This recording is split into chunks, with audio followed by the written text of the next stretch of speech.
Las noticias de hoy en Estados Unidos. El fin de semana queda marcado por 5 tiroteos que cobran la vida de 12 personas. Los siniestros coinciden con un aumento de la violencia armada en todo el país, en medio de ventas récord de armamento. Por lo menos 12 personas fueron asesinadas y decenas más resultaron heridas este fin de semana debido a la violencia armada en 5 estados. Hubo tiroteos en Minnesota, Ohio, Nueva Jersey, Georgia y Carolina del Sur. Las agresiones suceden cuando Estados Unidos cumple un año de que la violencia con armas ha ido subiendo a la par de un alza en la venta de armamento. Los casos más recientes de violencia sucedieron en un bar de Johnstown, Ohio, alrededor de las 2 de la mañana del domingo. 3 personas murieron y 3 más resultaron heridas, una de ellas gravemente. Se busca a los sospechosos. Aparentemente todo comenzó con una riña. Una hora antes, 3 personas fueron encontradas muertas por heridas de bala en un condominio de South Fulton, al sur de Atlanta, Georgia. Las autoridades encontraron a las víctimas después de reportes de disparos a eso de la 1:30 de la mañana. No queda claro qué provocó lo sucedido ni quién sería el sospechoso. Estos son otros de los incidentes armados a los que respondieron oficiales de policía desde el sábado 22. Una niña de 14 años fue asesinada y 13 otras personas quedaron heridas en un tiroteo durante un concierto clandestino en la zona de North Charleston, Carolina del Norte.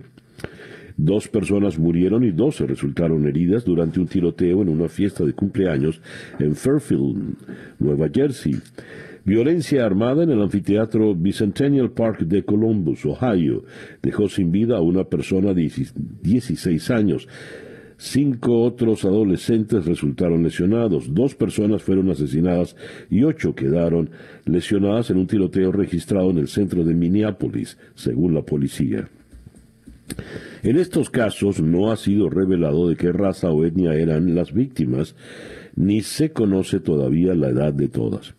Cerramos con Minneapolis, donde en el día de ayer se hizo un homenaje a la memoria de George Floyd cuando se cumple ya un año de su muerte.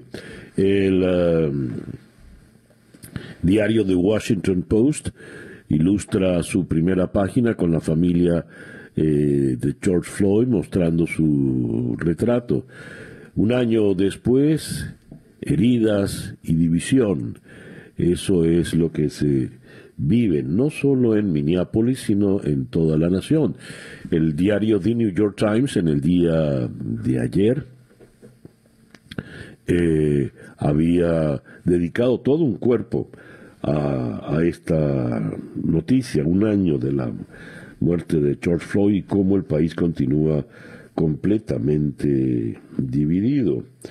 Minneapolis, leo de Associated Press, miembros de la familia de Floyd y otros que han perdido a seres queridos en encuentros con la policía se unieron ayer a activistas y ciudadanos en Minneapolis en una marcha que forma parte de una serie de eventos a nivel nacional para conmemorar el primer aniversario de su muerte. Los soldados de la Guardia Nacional ponen fin a su presencia en el Capitolio. La Guardia Nacional pondrá la próxima medianoche punto final a poco más de 4 meses de despliegue del Capitolio del país, iniciado el pasado 6 de enero por el asalto de una turba de seguidores del expresidente Donald Trump. Ha sido un largo recorrido desde enero, pero la próxima medianoche no habrá ningún miembro de la Guardia Nacional en el Capitolio, dijo el general de brigada John Driscoll, comandante del grupo en cuestión. En otras informaciones de Estados Unidos, con más vacunas se rezagan las pruebas de COVID-19. Las nuevas y más relajadas recomendaciones de las autoridades de salud en Estados Unidos sobre el uso de mascarillas prácticamente han eclipsado otro cambio importante en la orientación del gobierno. Prácticamente no será necesario que las personas completamente vacunadas se realicen pruebas de coronavirus. Los CDC dijeron la semana pasada que aquellas personas vacunadas totalmente contra el COVID y que no tengan síntomas no necesitan ser examinadas para detectar el virus, incluso si se expusieran a algún infectado.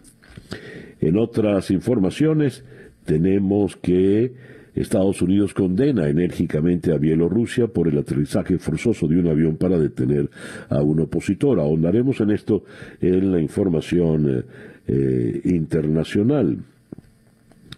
Y hay también lo siguiente. Esto tiene que ver con una noticia curiosa, tiene que ver con el mundo del espionaje. La administración de Joe Biden está bajo presión para resolver un misterio que ha inquietado a sus predecesores. Un adversario está usando un arma de microondas o de ondas de radio para atacar los cerebros de diplomáticos, espías y personal militar de Estados Unidos. El número de casos reportados de posibles ataques está aumentando drásticamente y legisladores de ambos partidos, así como los afectados, están exigiendo respuestas. Pero los científicos y funcionarios aún no están seguros de quién podría estar detrás de los ataques, si los síntomas fueron causados inadvertidamente por equipo de vigilancia o si los incidentes fueron en realidad ataques. La conclusión de las investigaciones oficiales podría tener enormes consecuencias e incluso desencadenar llamados a una respuesta contundente por parte de Estados Unidos. Por ahora, el gobierno está garantizando que se tome el asunto en serio, que está investigando agresivamente y se asegurará de que los afectados tengan una buena atención médica. El problema se conoce como el síndrome de La Habana, porque los primeros casos afectaron al personal de la Embajada de Estados Unidos en Cuba en 2016. Al menos 130 casos en todo el gobierno están ahora bajo investigación en comparación con varias docenas del año pasado, según un funcionario del Pentágono que no está autorizado a hablar del caso públicamente. El Consejo de Seguridad Nacional es el que lidera esta investigación. El reloj indica que en este momento ya son las 7:16 de la mañana.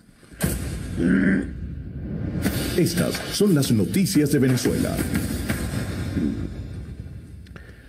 A ver, tenemos por acá, vamos a comenzar con una información que nos viene del exterior.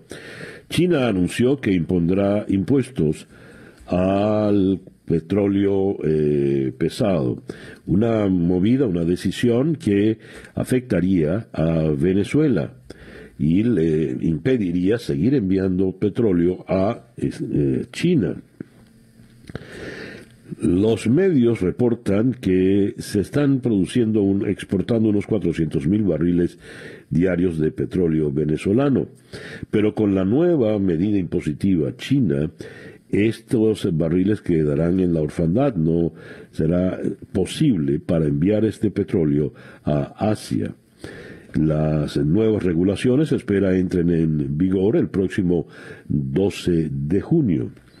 Y los márgenes de ganancia que tendría Venezuela, pagados los impuestos, serían tan bajos que no permitirían la exportación de crudo. Desde el 2019, Venezuela no exporta directamente petróleo a China, fundamentalmente por las sanciones que ha impuesto Estados Unidos. Se hace la importación fundamentalmente o básicamente vía refinerías desde Malasia. Esto va a complicar la situación de Venezuela.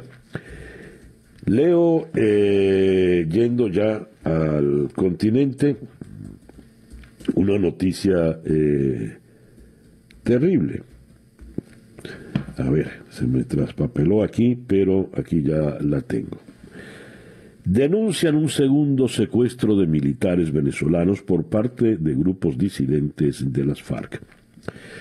La ONG Fundaredes ha denunciado un segundo secuestro de militares venezolanos por parte de grupos disidentes de las extintas Fuerzas Armadas Revolucionarias de Colombia, FARC, en territorio venezolano. El director de la ONG, Javier Tarazona, indicó que el incidente se produjo en La Victoria, estado Aragua, cuando 4 efectivos fueron secuestrados. Se trata de un teniente, un sargento mayor y 2 sargentos primero, tal y como explicó en su cuenta de Twitter. Tarazona afirmó que todos ellos se encontraban en la zona en el marco de un operativo de vacunación de efectivos. Sin embargo, habrían sido interceptados por los disidentes del Frente Décimo de las FARC. Y todo esto ocurre cuando cumplen un mes de secuestro en la frontera los 8 otros militares secuestrados. Según la agencia EFE, ayer domingo se cumplió un mes del secuestro de 8 militares venezolanos a manos de grupos irregulares armados colombianos, según reconoció tardíamente el gobierno.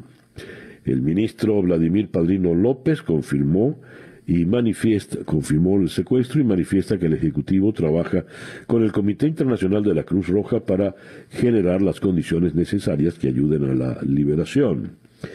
Esto demuestra no solo que están las FARC en Venezuela, sino demuestra la debilidad del otrora poderoso Ejército de Libertadores, el ejército bolivariano que comanda Padrino López, que al ejército al que le secuestran a funcionarios, a militares, y lo único que puede hacer para liberarlos es suplicarle a la Cruz Roja que sea intermediaria. Y pues ya como se sabe, falleció el gobernador García Carneiro, Jorge Luis García Carneiro, falleció a los 69 años, militante del PSUV, y tenía ya, a ver, aquí me dicen, desde el año 2008, era el gobernador del estado Vargas, que a él se le ocurrió cambiarle el nombre y ahora es estado La Guaira. Recientemente fue incluido en la lista de la OFAC en Estados Unidos, porque se le vincula con corrupción endémica y fue de los que participó en el bloqueo de la entrega de la ayuda humanitaria. Dicen que estuvo bailando tambor la noche anterior a su muerte. No revelaron la razón de la muerte de García Carneiro, pero se especula que haya fallecido de un infarto. Cualquier cantidad de memes se produjeron con la muerte del general. El reloj indica en este momento las 7:21 de la mañana. El editorial con César Miguel Rondón. Arturo Sosa Abascal es un sacerdote jesuita, y más que un sacerdote jesuita, es el padre general de toda la compañía de Jesús en el mundo. Es el padre general de los 15.000 jesuitas esparcidos en el planeta. Arturo Sosa Abascal es venezolano, es caraqueño. Y muchos habían reclamado la afonía o el silencio del padre Sosa sobre la situación venezolana. Sobre todo, entendiendo que se trata de un destacado doctor en ciencias políticas con obra importante sobre la historia política de nuestro país. Pero hay que entender que su condición de padre general de toda la compañía de Jesús le obligaba a tener una visión más global de los asuntos y no quedarse hablando solo de Venezuela.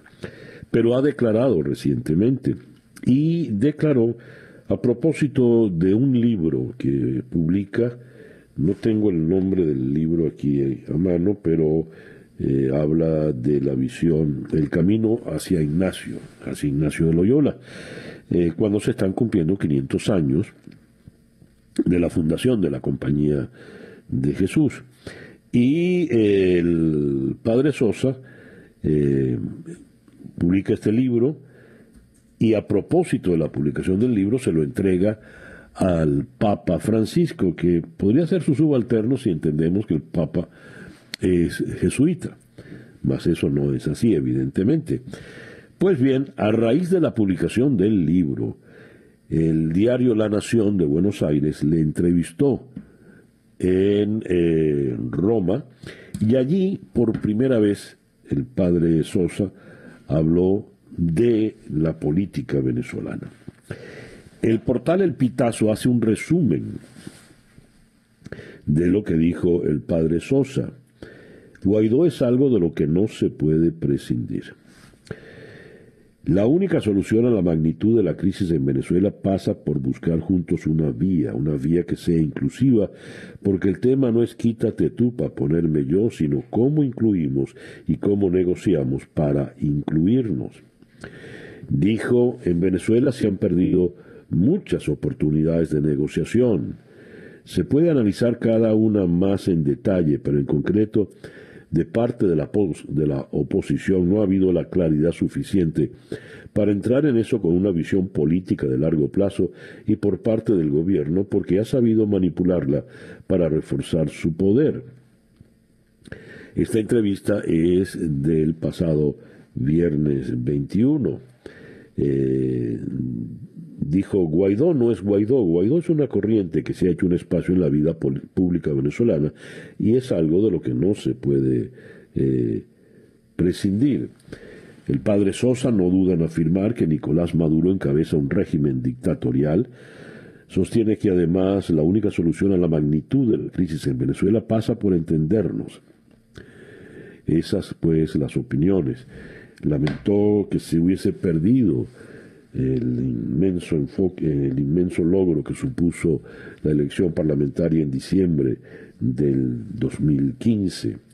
También que se haya desperdiciado la iniciativa fundamental que despertó con tanto entusiasmo en el 2019. El padre Sosa ha hablado, y ha hablado en el camino de muchos, ¿no? Diciendo, hay que negociar. Y eso es lo que ha propuesto ahora Juan Guaidó con el Acuerdo de Salvación Nacional, que nos sorprendió.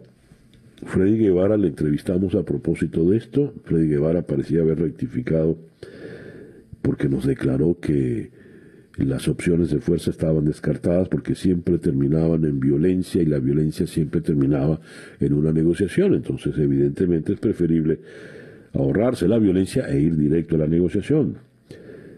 Pero ahora ha declarado que el Acuerdo de Salvación Nacional no es un cambio de estrategia. Quedamos entonces desconcertados. Pero por lo pronto ya son cada vez más voces las que empiezan a coincidir en un solo punto, incluyendo la de los jesuitas.